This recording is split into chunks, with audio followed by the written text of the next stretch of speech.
कैसे हैं आप सब। उम्मीद है सब बढ़िया होंगे गाइज। मैं हूं सतीश और आप देख रहे हैं जेकेएसएसबी ऑनलाइन ट्यूटोरियल। सो हम अगेन कंटिन्यू करने वाले हैं आप लोगों के जेकेपी एग्जाम की एमसीक्यूज, प्रीवियस एग्जाम में पूछे गए एमसीक्यूज की सीरीज। और आज की इस वीडियो में हम लोग डिस्कस करने वाले हैं जनरल नॉलेज वाला जो पोर्शन है। जनरल नॉलेज में जो आप लोगों को क्वेश्चन पूछे गए हैं वो हम डिस्कस करेंगे इस वीडियो में। लेकिन इससे पहले आप सभी को बताना चाहता हूं कि जितने भी बच्चे जेकेपीएस एग्जाम को सीरियसली पढ़ रहे हैं, रिवाइज कर रहे हैं, तो उनकी रिवीजन को और ज़्यादा इफेक्टिव बनाने के लिए हम लेके आए हैं आप सभी के लिए शॉर्ट जेकेपी एसआई के 15,000 चैप्टर वाइज एमसीक्यूज। और इन 15,000 चैप्टर वाइज एमसीक्यूज का मेन मकसद है आप लोगों का full fledge revision and practice करवाना फॉर द एग्जाम। आप सभी को पता है किसी भी एग्जाम को क्रैक करने के लिए 70% उसका प्रैक्टिस जो है वो रोल प्ले करता है। यस और नो? 70% प्रैक्टिस जो है वो रोल प्ले करता है। और इसी चीज़ को कंप्लीट करने के लिए हम जेकेपीएससी का जी 15,000 चैप्टर वाइज एमसीक्यूज की बुक लेके आए हैं। सो जितने भी कैंडिडेट इस बुक को बाय करना चाहते हैं वो हमारे ऑफिशियल नंबर 7006332724 पे मैसेज करें, आपको सारी डिटेल प्रोवाइड कर दी जाएगी। ऑलराइट, तो ये है बेसिकली हमारा नंबर। ओके, तो चलिए आज के लेक्चर की तरफ मूव ऑन करते हैं। और आज का जो हमारा फर्स्ट क्वेश्चन है, ये सारे के सारे जो क्वेश्चन हम डिस्कस करेंगे ये आपके जेकेपी एसआई एग्ज़ाम 2022 में पूछे गए हैं। और ये आपके जनरल नॉलेज वाला जो सेक्शन है ये उस पर्टिकुलर सेक्शन के क्वेश्चंस हैं। चलिए, पहला जो क्वेश्चन है वो है ईवीएम। ईवीएम की फुल फॉर्म यहाँ पे पूछी गई है। एक्रोनॉमी का मतलब होता है फुल फॉर्म। ठीक है, चलिए अब इसमें पहले तो इलेक्ट्रिकल की बात करें, इलेक्ट्रिकल नो, इलेक्शंस इसमें हो सकता है। ठीक है, उसके बाद इलेक्टेड भी नो, और इलेक्ट्रॉनिक। देखो सिंपल सी बात है, आप सभी को पता है, खैर इसका आंसर जो है वो है electronic voting machine. But suppose करो अगर मुझे, देखो पहला इस क्वेश्चन का जो आंसर है वो तो ये है, फोर्थ वाला। ठीक है, सपोज करो मुझे नहीं पता होता तो हम इसको कैसे फाइंड आउट करते हैं।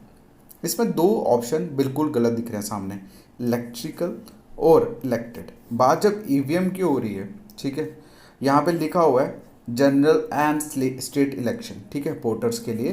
तो अब जब वोट दे रहे हो वहाँ पे, इलेक्टेड का तो मतलब इस सवाल ही नहीं पैदा होता, ये तो सीधा सीधा ख़त्म है। ठीक है, और ऊपर जो है इलेक्ट्रिक, ये भी कहीं ना कहीं सूट नहीं करता क्योंकि यही फिजिक्स को डोनेट करता है। ठीक है, इलेक्शंस वोटिंग मशीन, इसके बीच में और इलेक्ट्रॉनिक वोटिंग मशीन में कन्फ्यूजन हो सकता है। बट यहाँ पर आपको अपना माइंड यूज़ करना, और इसका आंसर बेसिकली है इलेक्ट्रॉनिक वोटिंग मशीन। ठीक है, चलिए नेक्स्ट क्वेश्चन की अगर हम बात करें, नेक्स्ट क्वेश्चन पूछा गया है which of the following political party belong to Kerala. भैया ये तो सीधा सीधा अगर किसी को पता होगा वही मार्क कर सकता है, अदरवाइज इसमें तुक्का नहीं लग सकता। ठीक है, तो इसका आंसर जो है वो है फर्स्ट वाला, यूनाइटेड डेमोक्रेटिक फ्रंट। ठीक है, ये भी आप लोगों को जेकेपीएससी एग्जाम में पूछा गया क्वेश्चन है। चलिए नेक्स्ट थर्ड क्वेश्चन की अगर हम बात करें, थर्ड क्वेश्चन में who among the following become the prime minister of India. नीचे दिए गए जो नाम हैं ये इनमें से कौन से शख्स जो हैं वो प्राइम मिनिस्टर बने थे, कब? आफ्टर द 16वीं लोकसभा इलेक्शन के बाद। सिंपल सी आंसर आप सभी को पता है, दैट इज नरेंद्र मोदी। ठीक है, चलिए नेक्स्ट क्वेश्चन आप लोगों का स्क्रीन पे। और नेक्स्ट क्वेश्चन में पूछा गया है different countries are classified at a different level of development. मतलब कि जो डिफरेंट कंट्रीज़ हैं वो क्लासीफाई होती हैं डिफरेंट लेवल ऑफ डेवलपमेंट के ऊपर। ठीक है, मतलब डिफरेंट, हर एक कंट्री का डेवलपमेंट का जो लेवल है वो अलग अलग है। चलिए अब बताइए कौन से क्राइटेरिया, नीचे जो क्राइटेरिया दिए हैं बताइए भाई कौन से क्राइटेरिया के बेसिस पे बोला जाता है कि ये डेवलप्ड कंट्री है। ठीक है, पहला तो लोअर स्टैंडर्ड ऑफ लिविंग, ये तो नो। ठीक है, उसके बाद अगर हम बात करें, पहला तो गलत हो गया। दूसरी की अगर हम बात करें तो high incidence rate of poverty, no. High level of unemployment, no. ये जो है ना हायर पर कैपिटा इनकम, ये वो क्राइटेरिया है जिसके बेसिस पे डेवलप्ड कंट्रीज़ को क्लासीफाई किया जाता है। ठीक है, चलिए नेक्स्ट हम बात करते हैं। नेक्स्ट है कि विच ऑफ द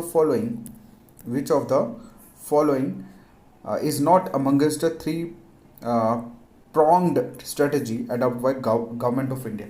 मतलब कि नीचे जो दिए गए हैं आप लोगों को स्ट्रेटजीज, बताइए उनमें से कौन सी स्ट्रेटजीज नहीं हैं जो इंडियन गवर्नमेंट ने इंश्योर किया था, किसके लिए?